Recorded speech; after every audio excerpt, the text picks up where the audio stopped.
channel mayam ngasi se ayu uji breakfast chage tawrini ngasi ki breakfast idi chana angau bani ase mathakda chai se kanon chempak angau bani adu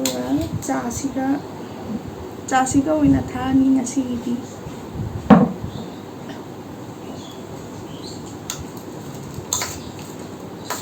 ado miyam aina ayuki joban se chage tawba sida ichanupa se hagalak tagi tawrieba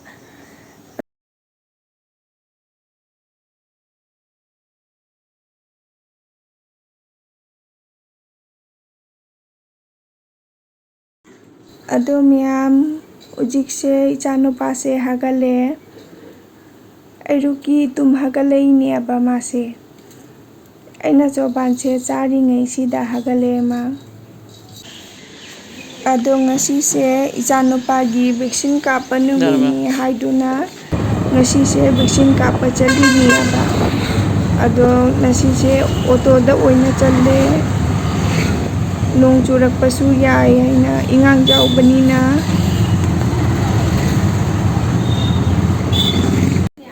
ado koi uji mafam se jaure doctor gi mafam dani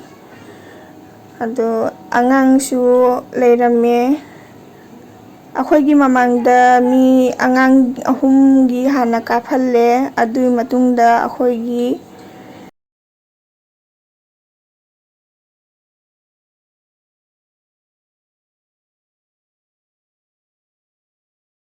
ado khoi uji bazar da su ngahak changure angangi vaccine kapa khotpa loiraga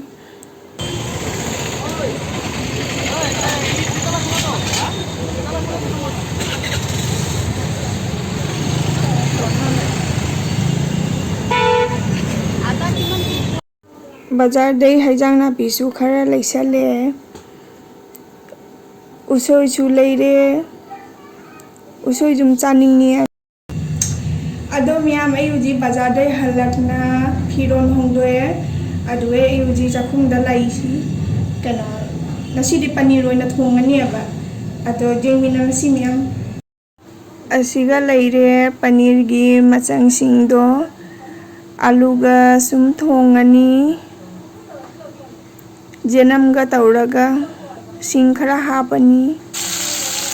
ado miyam ujik se panir se hapchan ba haure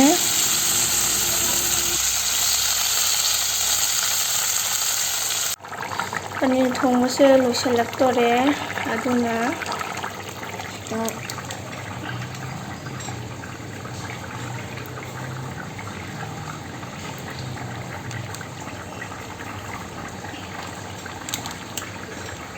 pasta masala khara hapani